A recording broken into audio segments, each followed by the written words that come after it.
Hi guys. Hi. So ഇന്നത്തെ നമ്മുടെ episode നമ്മൾ ഇന്ന് ജീവിതത്തിൽ ആദ്യമായിട്ട് ആക്ടർ ബാലയ്യയുടെ ഒരു മൂവി കണ്ടു, ഡാക്കു മഹാരാജ്. സോ ആ മൂവിന്റെ ഒരു ജെന്യുവിൻ അഭിപ്രായം പറയാനാണ് ഇന്നത്തെ എപ്പിസോഡ്. സോ അപ്പൊ തുടങ്ങാം അല്ലേ? തുടങ്ങാം. അപ്പം സ്വാഭാവികമായിട്ടൊരു തെലുഗു കൊമേഴ്ഷ്യൽ പടം. അപ്പം അതിൽ കൂടുതൽ ഒന്നും നമ്മൾ എക്സ്പെക്ട് ചെയ്യാതെ അത്രയൊന്നും വലിയ കാര്യമായിട്ടൊന്നും മൈൻഡിൽ കൊടുക്കാതെ എന്തൊക്കെയാ നടക്കുന്നത് നമുക്ക് അറിയാലോ. അപ്പം അതൊക്കെ മനസ്സിൽ കൊടുത്തിട്ട് തന്നെയാണ് നമ്മൾ ഈ സിനിമ കണ്ടിട്ടുള്ളത്. സോ സ്വാഭാവികമായിട്ടും ലോജിക് അതൊന്നും നമ്മൾ നോക്കിയിട്ടില്ല. സിനിമയുടെ മേക്കിംഗ്, പിന്നെ ആക്ടേഴ്സിൻ്റെ പെർഫോമൻസസ്, പിന്നെ അതുപോലെ തന്നെ എല്ലാം വിഷ്വൽ, എന്താ പറയുക, സിനിമറ്റോഗ്രാഫി, എല്ലാം അതൊക്കെയാണ് നമ്മൾ ഇവിടെ പറയാൻ പോകുന്നത്. പടത്തിന്റെ തുടക്കം എങ്ങനെയാന്ന് വെച്ചെങ്കിൽ പടത്തിന്റെ തുടക്കമൊന്നും മോശമൊന്നുമില്ല. നല്ല കുറച്ച് സീനറി എല്ലാം ആയിട്ട്, നല്ല കുറേ ഷോർട്സ് എല്ലാം ആയിട്ട് ഇങ്ങനെ ഒരു ഗ്രാമം കാണിച്ച്, അവിടെ ഒരു ചെറിയ ഒരു വീട്, ഒരു കുടുംബം, ചെറിയൊരു കുട്ടിയുണ്ട്.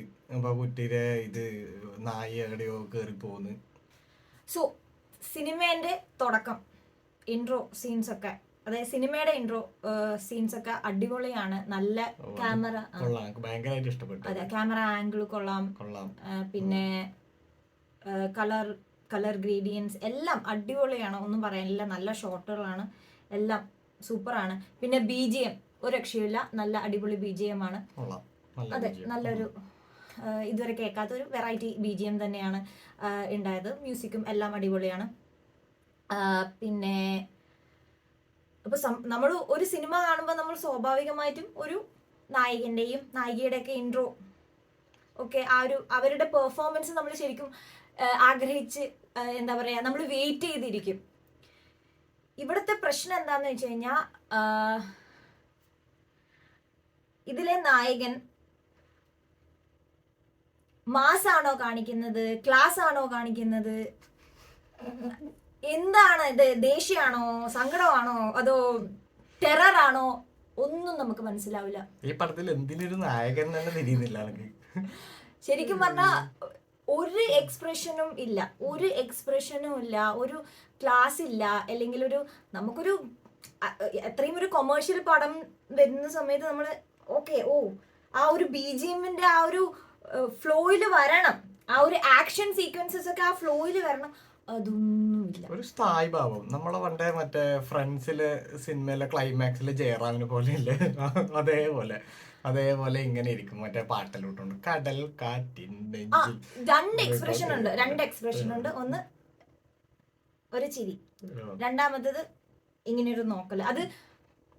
അത് മാത്രമേ ഉള്ളൂ. പക്ഷേ അതെ, സങ്കടമാണ്. അതാ ഞാൻ പറഞ്ഞ ഏത് എക്സ്പ്രഷനാണ് കൊണ്ടുവരുന്നതെന്ന് ശരിക്കും പറഞ്ഞാൽ മനസ്സിലാവുന്നില്ല. അത് ആ സിനിമ നിങ്ങളൊന്ന് ഒരു കുറച്ച് സീൻസ് കണ്ടു കഴിഞ്ഞാല് ആ തുടക്കം അടിപൊളിയായി ഇങ്ങനെ പോകുമ്പോൾ ആ നായകന്റെ എൻട്രിയോടെ ആ സിനിമയുടെ പേസ് മാറുന്നു.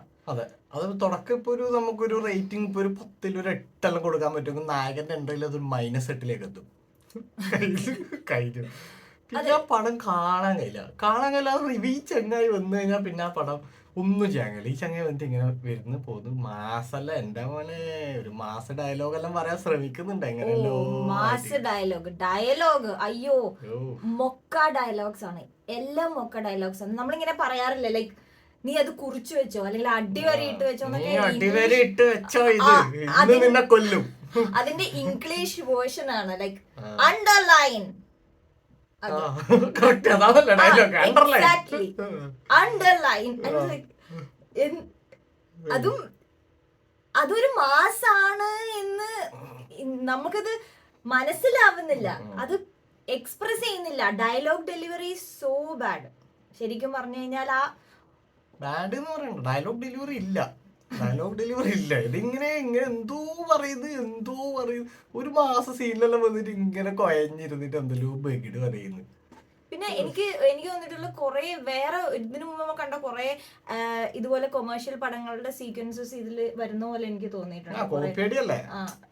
ഉണ്ടാവില്ല, അതെല്ലാം നമ്മൾ പ്രതീക്ഷിക്കുന്നുണ്ടല്ലോ. എന്തായാലും കഥ പിന്നെ സാധാരണ കഥ, ഇയാള് ഒരു ഡാക്കു മഹാരാജാവ് ഒരു വലിയ എന്തോ ഒരു നാടിനെ രക്ഷിച്ചിട്ട് വലിയൊരാള് ഇപ്പുറം വരുന്നു, ഒരു കുഞ്ഞിനെ രക്ഷിക്കാൻ വരുന്നു. അപ്പോഴൊക്കെ ആ കുഞ്ഞി പണ്ടത്തെ ഇയാള് പണ്ട് രക്ഷിച്ച ഒരു പെണ്ണിന്റെ മോള് അവിടെ കൊണ്ടു കൊടുത്തിന് ആ കുഞ്ഞിനെ. കഴിഞ്ഞു. അതന്നെ കഥ. അത്രയില്ല, സിമ്പിൾ കഥയാണ്, വളരെ സിമ്പിൾ ആയ ഒരു കഥയാണ്. അത് നമ്മൾ ബുദ്ധിമുട്ടിച്ചിട്ടൊന്നുമില്ല കഥ മനസ്സിലാക്കാൻ. എന്റെ അഭിപ്രായത്തില് സിനിമ കണ്ടോണ്ടിരിക്കുമ്പോ ഏതോ ഒരു പോയിന്റ് ഓഫ് ഇതില് എനിക്ക് ആ സിനിമയായിട്ടുള്ള ഏതോ ഒരു കണക്ഷൻ കട്ടായി പോകുന്നുണ്ട്. കുഴപ്പമൊന്നുമില്ല. അത്ര സമയം നമ്മ ഫ്രീ ആയി എന്ന് വിചാരിച്ചാൽ മതി. പിന്നെ ഞാൻ ആ ഒരു ഫ്ലോയിലാണ് കണ്ടത്. അപ്പം ഓവറോൾ അതാണ് പറഞ്ഞ, ഓവറോൾ ഇപ്പം റേറ്റിംഗും ഏതും റിവ്യൂ ഒക്കെ കൊടുക്കണമെങ്കിൽ it's the making of the movie is so fantastic. അത് കുഴപ്പമൊന്നുമില്ല, നല്ല അടിപൊളിയായിട്ടാണ്. പിന്നെ ഈ പടത്തിൽ നമ്മള് ഷൈൻ ടോം ചാക്കോ ഉണ്ട്, എന്തിനീന്ന് വരെ അറിയില്ല ഓല പടത്തിൽ വന്നിട്ട് ഓൺ വേറെ തന്നെ ഒരു സിനിമ. ഈ പടത്തിന്റെ ഉള്ളിൽ ഷൈൻ ടോം ചാക്കോന്റെ വക വേറെ തന്നെ ഒരു സിനിമ. അത് ഇങ്ങനെ സൈഡിലേക്ക് പോയിക്കോളും. കുറച്ച് കഴിയുമ്പോ ഇവൻ ചാവുന്നുണ്ടോ കൊറേ ആള് ചാവുന്നുണ്ട്. എനിക്കൊന്ന് അതിന്റെ ഉള്ളിൽ ഇടക്കാറ്റ് ആരോ വെടി വെച്ച് കൊന്നിട്ട് പോയിന്ന് തോന്നുന്നു, ശ്രദ്ധിച്ചില്ല. അവസാനമാകുമ്പോ പിന്നെ ഈ സിനിമ ഒന്ന് കാണണ്ട മൂട് പോയി, ഇതൊന്ന് കണ്ടു തീർക്കണല്ലോ എന്ന് വിചാരിച്ചിട്ട് കണ്ടതാണ്. അല്ല, പൊതുവെ എനിക്ക് ഇതുപോലത്തെ ഇങ്ങനെ ആക്ഷൻ പടങ്ങളൊന്നും ഞാൻ ഇഷ്ടപ്പെടുന്നേ അല്ല. അപ്പം ഇഷ്ടപ്പെടുന്നുണ്ടെങ്കിൽ തന്നെ ഞാൻ പറഞ്ഞ പോലെ തന്നെ ഇങ്ങനെ ആ ഒരു BGM-ഉം ആ ഒരു മാസും ഒക്കെ ഇങ്ങനെ കൂടിക്കലർന്ന് വരുമ്പോ നമുക്കൊരു എന്തായാലും രോമാഞ്ചകഞ്ചുകമായ മൊമെന്റ്സ് ഉണ്ടാവില്ലേ, ലൂസിഫറിൽ മോഹൻലാൽ വരുന്നത്. പിന്നെ അത്തരത്തിലുള്ള സീനുകള് താല്പര്യമുള്ളവരാണ്. ബട്ട് ഇത് അത് മാച്ച് ആവുന്നില്ല, ശരിക്കും പറഞ്ഞാൽ മ്യൂസിക് മാച്ച് ആവുന്നില്ല, BGM മാച്ച് ആവുന്നില്ല, ഒന്നും മാച്ച് ആവുന്നില്ല. പിന്നെ ഈ പടത്തിലൊരു നല്ലൊരു പ്രത്യേകതയുണ്ട്, ഈ നായകന് ചുറ്റുമുള്ളവർ അഭിനയെല്ലാം കൊള്ളാം, അടിപൊളിയാണ്. ഇപ്പൊ നമ്മളെ ബോബി ഡിയോളാണ് ഇതിലത്തെ വില്ലൻ. ബോബി ഡിയോളെല്ലാം കൊള്ളാം, നല്ല മോശമില്ലാതെ പെർഫോമൻസ് എല്ലാം കാഴ്ചവെച്ചിനി ബോബി ഡിയോൾ കാഴ്ചവെച്ചിനി. പിന്നെ ഇതിൽ കുറെ പോലീസുകാരിലുണ്ട്, മറ്റേ ഉർവശി റൗട്ടാലെല്ലാം ഉണ്ട്. എന്തിനറിയില്ല, ഒരു തോക്കെല്ലാം വരും, 2 വെടി വെക്കും, പപ്പാട് 2 അടി കിട്ടും, അട് വീഴും, കഴിഞ്ഞു. ആദ്യം ഒരു ചെറിയൊരു സീന് യോഗയെല്ലാം കളിച്ചുകൊണ്ട് ഒരു SI വന്നിട്ടുള്ളൊരു വെകിട് സീനും ഉണ്ട്, അത്രയില്ല, അത് കഴിഞ്ഞ്. ബാക്കിയുള്ളവരെ ഒരു ചെറിയ കുഞ്ഞെല്ലാം ഉണ്ടല്ലേ, അതിലും മോശമില്ല, നല്ലൊരു അഭിനയമാണ്. ആ കുഞ്ഞിനെ മാത്രം വെച്ചിട്ട് ഈ പടം ഓടിച്ചാൽ ചിലപ്പോൾ മോശമില്ല, കാണാനുള്ള രസം ഉണ്ടാവും. ഈ ചെങ്ങായി വന്ന സീനാണ് ആക്ച്വലി ഈ സിനിമയില് ഒരു ശരിക്കും പറഞ്ഞ ഒരു കുഞ്ഞി കിളി വരെ ആക്ച്വലി മാസ് കാണിച്ചു പോകുന്ന സീൻസ് ഒക്കെ ഉണ്ട്. പക്ഷെ അത്രയും പോലും നമ്മള് നായകന് ചെയ്യാൻ പറ്റുന്നില്ല. ഒരു കുഞ്ഞിന് ഒരു ഡ്രൈവറിന്റെ പൊസിഷനിൽ പോയിട്ട് ഒരു വണ്ടിയെല്ലാം ഇങ്ങനെ കറക്കിയിട്ടുള്ള ഒരു സീനല്ലോ ഇല്ലേ, അപ്പൊ കുഞ്ഞിക്ക് ഇഷ്ടപ്പെട്ട്. അതൊന്നും കണ്ടിരിക്കാൻ കഴിയില്ല. അതല്ല, ആ സീനൊന്നും ശരിക്കും കുഴപ്പമില്ല, പക്ഷെ അങ്ങനത്തെ ഒരു സാഹചര്യത്തിലല്ല ആ സീൻ വെക്കേണ്ടത്. ആ സീൻ വേറെ ഏതെങ്കിലും സാഹചര്യത്തിൽ അത് കണ്ടാ മനസ്സിലാവും. അപ്പൊ നമ്മ അധികം പറഞ്ഞിട്ട് ഈ പടത്തിന് അങ്ങനെ നമ്മ മോശമാക്കുന്നില്ല, നിങ്ങൾ തന്നെ കണ്ടു നോക്ക്, എന്നിട്ട് അഭിപ്രായങ്ങൾ പറയാം. പടം നെറ്റ്ഫ്ലിക്സിൽ അവൈലബിൾ ആണ്, ഇപ്പം വന്നിട്ടുണ്ട്, ഡാക്കു മഹാരാജ്, ബാലയ്യന്റെ പടം. അപ്പോൾ അത് കണ്ടിട്ട് നിങ്ങൾ അഭിപ്രായങ്ങൾ അറിയിക്കുക. അപ്പോൾ നമുക്ക് അടുത്ത പടത്തിൽ അടുത്ത റിവ്യൂ, അടുത്ത ട്രെയിലർ റിയാക്ഷനോ ആയിട്ട് കാണാം. Good bye.